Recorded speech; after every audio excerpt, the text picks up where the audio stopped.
Hi, good morning everyone. Today is preparing a baon. Pasok day. Kahapon di siya nakapasok. Kasi, hindi ko muna siya pinapasok kasi diba nagpabunot kami ng ipin. So, syempre, pinag-relax ko muna siya. Baka kasi ma-pers at mabinad siya.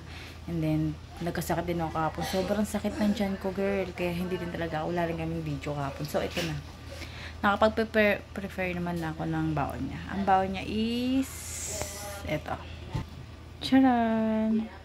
Ulam niya is hotdog and then papaya, panghimagas. Diba? Alam mo yarn? Papaya yarn. So, ito na. I-prepare ko na dito sa bag niya.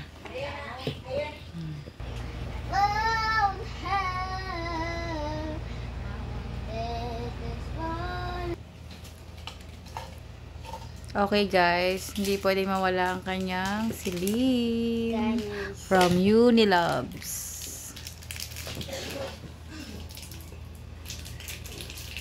Celine from Uniloves.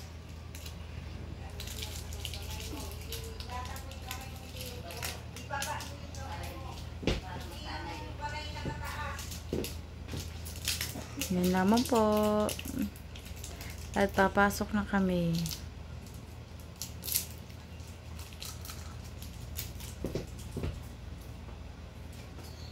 Bye everyone.